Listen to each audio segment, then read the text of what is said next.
Tanzanian President John Magufuli optimistic about his country having contained the spread of the coronavirus.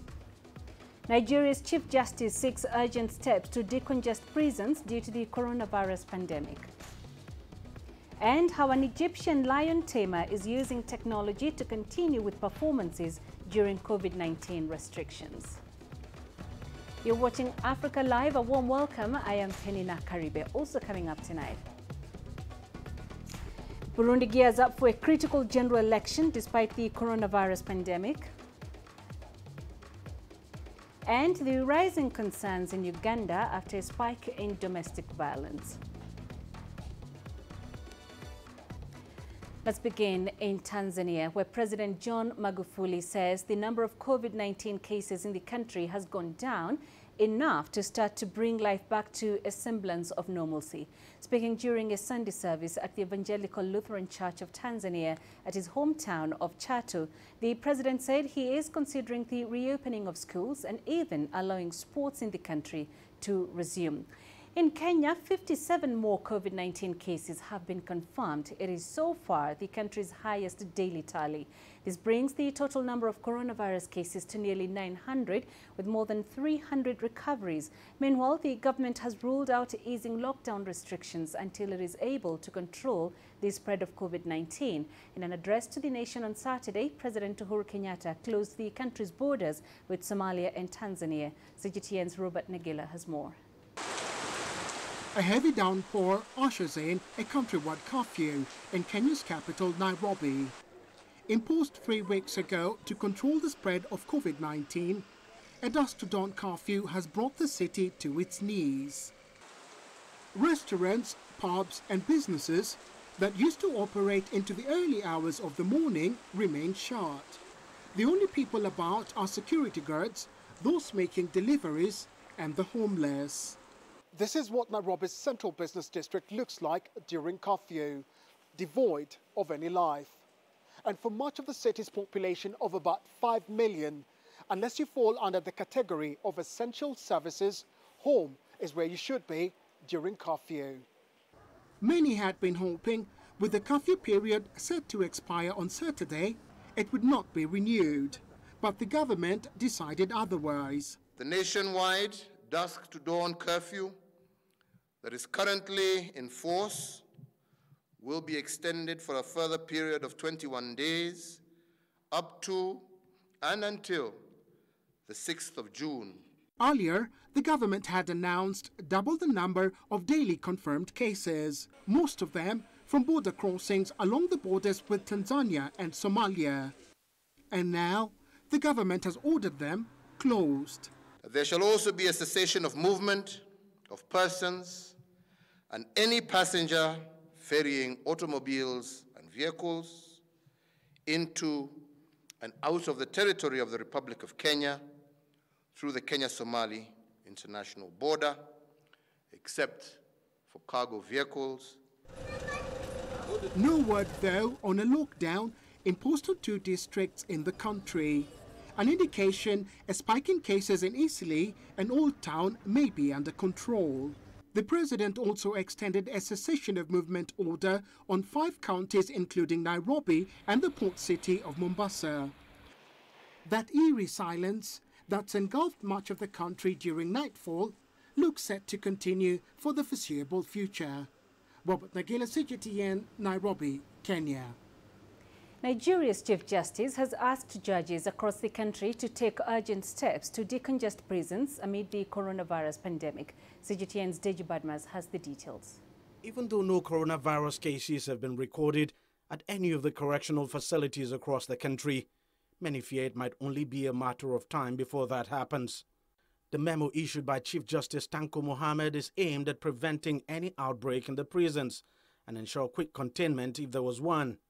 Nigerian prisons are largely overcrowded and many of them are in poor state. Health experts have warned there could be a fertile ground for the rapid transmission of COVID-19. These people are in prison. On 127 inmates in the country's prisons, 52,200 behind bars. But some legal experts warn this alone won't be enough. A situation where the investigation is wishy-washy, and then the court still accommodates adjournment to tidy up such files while the suspect and that Attorney General's advice takes eternity to come while the accused person is in custody will congest prisons. A situation where a court can hear a matter summarily and timeously, and then you hear that the matter is adjourned, for frivolous grounds, yet the accused, as we speak, is in custody, it creates congestion in prison. So issues like these are what actually congest the prisons. And so until we set up structures to address all of these issues, the CJN statement might just be made in vacuum. Before the Chief Justice's directive, most governors had already begun releasing certain categories of inmates in their states as a strategy to curb COVID-19. The CJN's directive could see more prisoners released in the coming weeks. However, Nigeria still needs a long-term solution to address overcrowding in its correctional facilities. Deji Badmos, CGTN, Lagos. Sanitization services in South Africa have had their hands full with a string of industries returning to work. The COVID-19 lockdown moved down a notch from level 5 to level 4 from the start of May. Businesses have had to adhere to new cleaning rules before opening their doors. There are concerns that restarting the economy too quickly could cause the infected rate to rise exponentially. South Africa now has over 14,000 cases of COVID-19. CGTN's Julie Shire has more. A one-man cleaning crew in what looks like a spacesuit disinfects a car dealership in Johannesburg to kill any trace of COVID-19. It's now a requirement with 1.5 million non-essential workers eased back into the economy. We need to sanitize our businesses, the entire business. Currently, we're not aware if it's going to be on a monthly basis, 3 monthlies, or what the case is. But I need someone that actually complies with law and that can issue me a certificate to say that we did adhere to the rules. Skyworks normally deep cleans and fumigates mills and factories, but it's seeing demand from sanitization services rocket. Oh, it was crazy. We go through all the car dealerships at the moment, and we use F10 biodegradable. No one will enter the premises if you haven't been sanitized, if you don't wear a mask, and we're going to screen you as well. We're going to have to work in shifts and issue on how recent attacks may undermine progress made in recent years. The latest Al-Shabaab attack took place in Galkayo town, a major city in central Somalia. The militant group took credit after a suicide bomber detonated explosives, killing the governor of Mudug region, Ahmed Muse, alongside 3 bodyguards. Rest assured, those who carried out this attack will not survive in this city. We shall pursue them wherever they are hiding. We will use all the tactics they employ to weaken them, arrest all the sympathizers, and cut their financial support. Musa is the second high-profile official to be targeted by the Al-Qaeda-linked militant group in recent months. In March, a suicide bomber killed Abdusalam Hassan, the governor of Nugal region in Gerowe. Both governors had been instrumental in curtailing Al-Shabaab's efforts of expanding control in the semi-autonomous region. We have begun investigating all terror-related attacks in this region, including the recent one that killed the governor of Mudug. We will no longer accept the targeting and killing of officials and civilians in areas under our control. We will ensure that Al-Shabaab and Daesh do not use Puntland as a safe haven. The region is relatively stable compared to south-central Somalia, where Al-Shabaab controls towns and villages. Puntland has, however, become a new battleground for the militant group. Militant group Al-Shabaab was warned of more violent attacks during the Islamic holy month of Ramadan. In recent days, it has attacked Somali and African Union forces south of the country. African Union forces AMISOM say 3 Al-Shabaab fighters were killed, several others captured in Bilis Khokhani, after the group attempted to overrun a forward operating base belonging to Somali forces. In recent months, the country's army, backed by African Union troops, have dislodged the group from towns and villages previously under their control. However, blasts and suicide attacks continue to claim lives in major towns, hindering efforts to stabilize the country. Abdul Aziz Bilo, CGTN.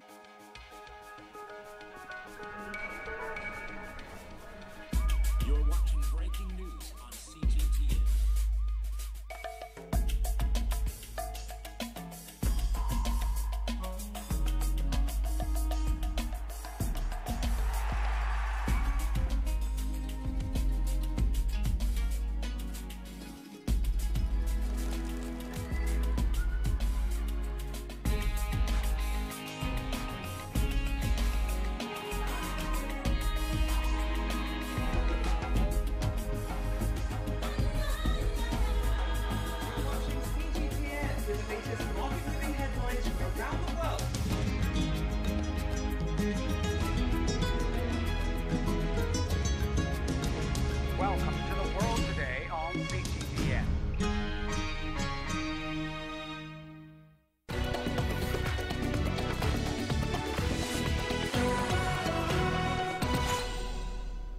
Welcome back. As the world continues to battle a COVID-19 pandemic, Burundi is preparing to hold its general election to vote in a president and a national assembly. The World Health Organization raised concerns about crowded political rallies. Following this, the government expelled top WHO officials. CGTN's Asta Tal has more on the political climate ahead of the May 20th election. Evariste Ndayishimiye is a retired army general, and now he's running as a presidential candidate under the ruling party's banner. He's no stranger to the ruling party, having fought with President Pierre Nkurunziza in the country's civil war. Nkurunziza, for his part, has lent his support to Ndayishimiye's campaign. I would like to tell you that since the existence of Burundi, no other president has supported his successor. As Ndayishimiye rallied supporters on the final day of campaigns, he made his final pitch to voters. I have noticed that for Burundians to be fulfilled, they need leaders who treat them like parents, righteous parents who care about the problems of their citizens and resolve them. I set myself the goal of approaching them all and challenging those who plunge them into injustice.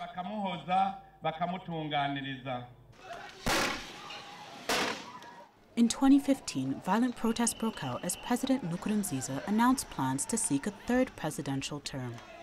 Since then, the government has been accused of retaliating against opponents, charges it dismisses. In the 2020 cycle, 6 other candidates are running in the upcoming election, including opposition leader Agathon Rwasa from the CNL party. What we've seen over the past few months and especially the last few weeks during the campaign that kicked off on the 27th of April, that the ruling party and the government is really trying to show that this is a legitimate electoral process. Election observers were warned on May 8th that all arriving foreigners face a 14-day quarantine. The measure looks to stem the spread of COVID-19. Asta Tal, CGTN. The World Health Organization says the last Ebola patient in the Democratic Republic of Congo has been discharged from a medical facility in the east of the country. The patient's release sparked jubilation among health workers who have been struggling to contain the disease since August 2018. CGTN's Chris Ochamringa has more from Kinshasa. The Ebola patient was released from a treatment center in the eastern city of Beni. The city is the last remaining Ebola hotspot in the DRC. The World Health Organization says its health teams will remain in the area for the next 42 days to monitor the situation. The outbreak can only be declared over after 42 days have elapsed without any new infection reported. Although the outbreak is nearing its end, flare-ups can happen due to cases that have gone undetected. A new Ebola case was reported in Beni in March after the DRC had gone for 52 days without any new infection recorded.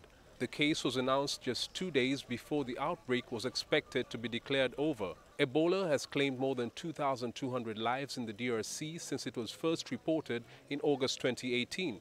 The country is also battling the world's worst measles outbreak and the COVID-19 pandemic. Chris Ochamringa, CGTN, Kinshasa, Democratic Republic of Congo. In Uganda, the COVID-19 lockdown is helping some families bond, but it has also sparked violence in others. Local authorities say they've recorded a 60% rise in domestic violence cases in the last 4 months. CGTN's Hilary Ayesiga reports. Ruth Orishaba was battered by her husband 2 days ago. She's steadily recovering from the beating. He almost killed me, but I managed to escape to my friend's house. Ruth says they've spent most of their savings, and with the little food remaining in the house, there is growing tension. Ruth is among thousands of women that have faced violence during the lockdown.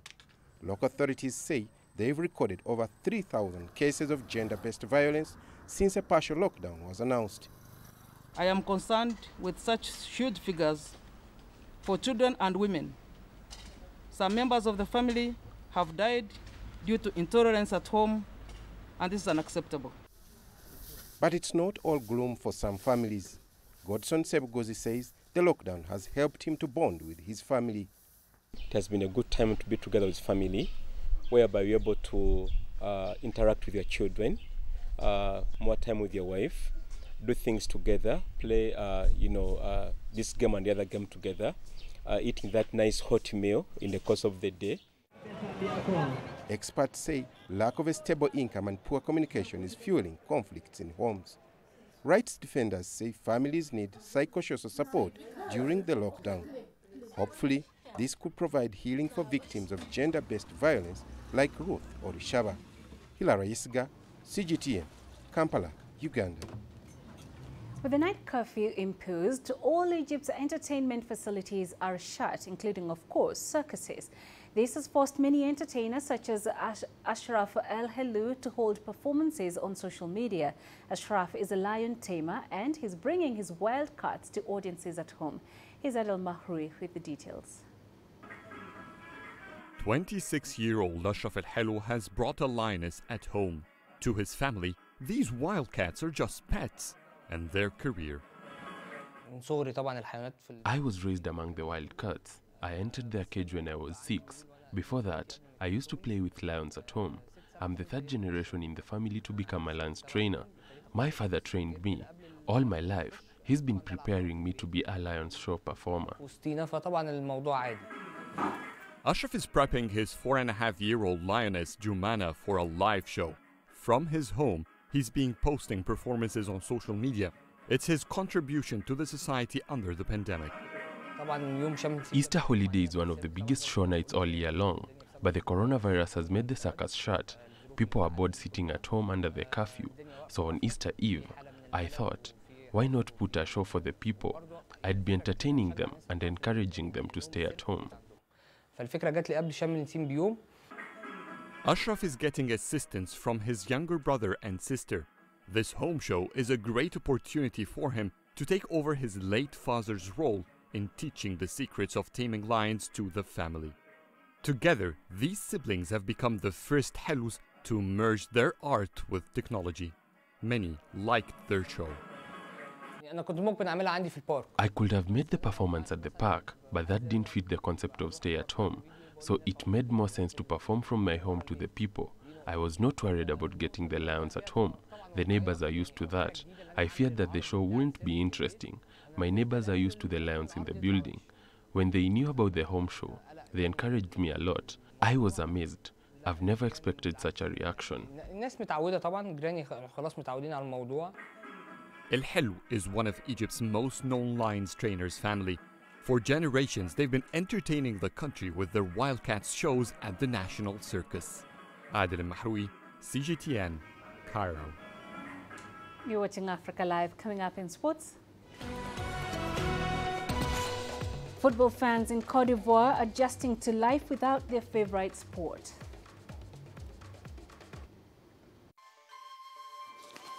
You don't find the stories of North Africa by sitting on the sidelines. You've got to get out, go there, and you'll find them. In the bazaars of Casablanca. Among the crowds in Cairo. Who come to visit Cairo, the ancient capital of Egypt. Along the waters of the Nile. Along the sands of the Sahara. No one else will take you where we can in North Africa. No one else will show you what it's all about. CGTN, see the difference.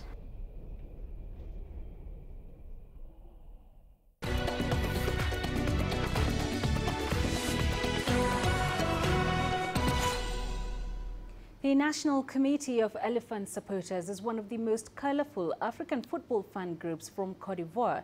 Without their favorite game, they have been forced into looking for alternatives outside football to cope with lack of action. CGTN's Chaum Gono brings us this story.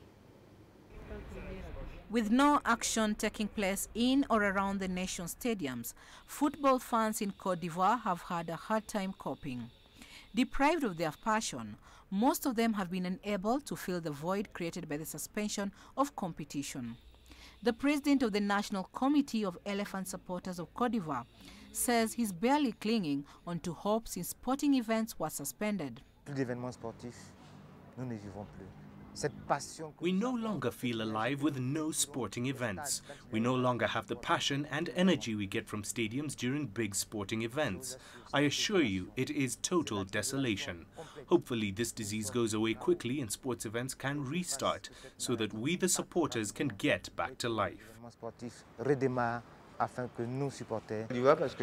In his home, Adonis maintains a cabinet dedicated to the various trophies and keepsakes collected by his committee of supporters.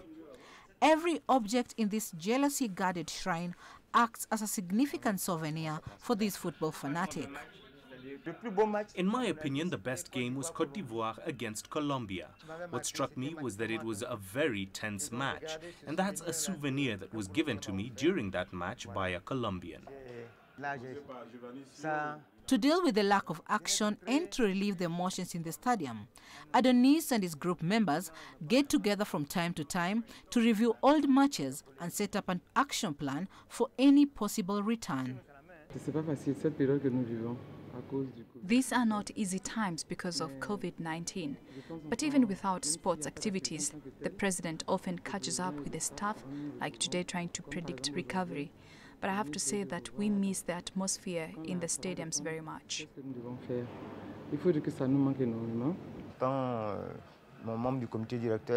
We meet like a family here at my house from time to time with a few members of the steering committee.